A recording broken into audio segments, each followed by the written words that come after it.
গণমানুষের নেতা কি আছে? সেই নেতা সান্টু ভাই, সান্টু ভাই, ধানের শীষ, সান্টু ভাই, উজিরপুরে, বাড়ির পাড়া, উজিরপুরে, বাড়ির পাড়া, সান্টু ভাই, সান্টু ভাই, সান্টু ভাই, ধানের শীষ। সবাইকে ধন্যবাদ। ভোট দেব কিসে? ধানের শীষে, ধানের শীষে। ভোট দেব কিসে? ভোট দেব কিসে? ধানের শীষে। হ্যাঁ,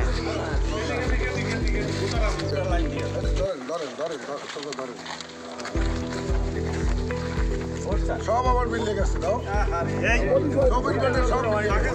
আগে কথা বললেন না।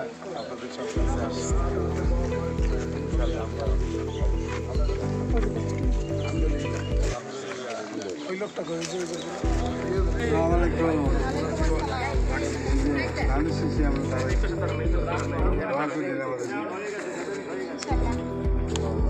ভোট দেবেন ধানের শীষে।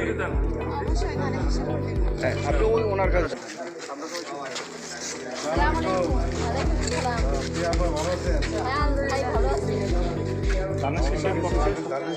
দোয়া করবেন।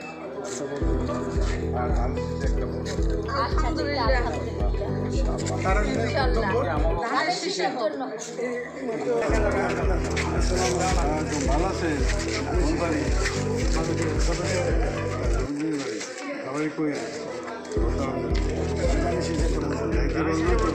স্বাধীনতার পর থেকেই তো উনি কাজ করে যাচ্ছেন আমাদের এলাকায়। এরকম প্রার্থী স্বাধীনতার পর কি আর আসছে? আসে না।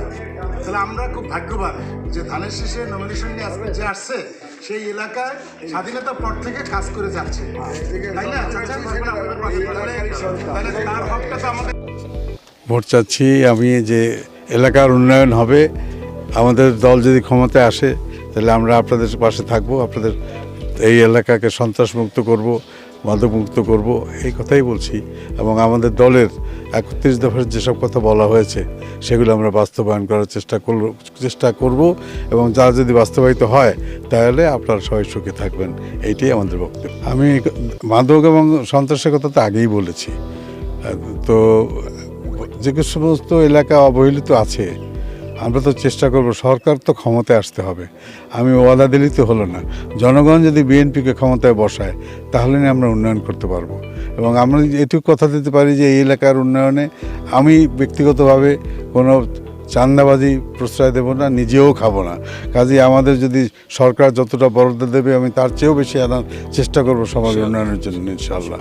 কাজেই আমি যদি সৎ থাকি, আমি দেখি আপনাদের যে বিগত দিনের নেতৃবৃন্দ যে সমস্ত কর্মকাণ্ড করেছে ওগুলো যদি আমরা না করি তাহলে আমাদের এই এলাকায় উন্নয়নের বন্যা বটে আল্লাহ, এবং হবেও ইনশাল্লাহ।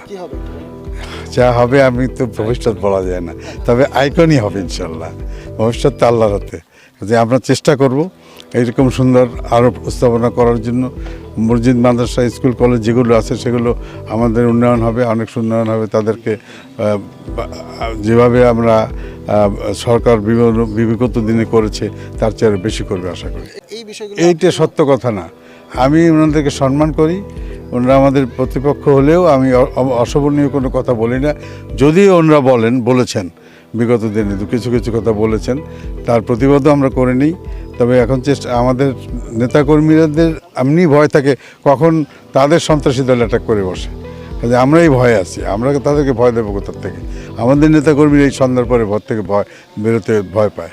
কাজে আমরা আশা করি আমাদের দল থেকে আমাদের বিএনপির নেতাকর্মী যারা আছে তারা কখনোই সন্ত্রাসী কোনো কর্মকাণ্ড করবে না। শেষ কথা, ভোটারদের উদ্দেশ্যে কি আহ্বান থাকবে? আহ্বান থাকবে আপনারা দেখে শুনে ভোট দেবেন। 71-এর রাজাকার আর যারা ছিলেন তাদেরকে ওনারা প্রত্যাখ্যান করবেন, এটাই আশা করি। ধন্যবাদ। ভোট দেবেন ধানের শীষে।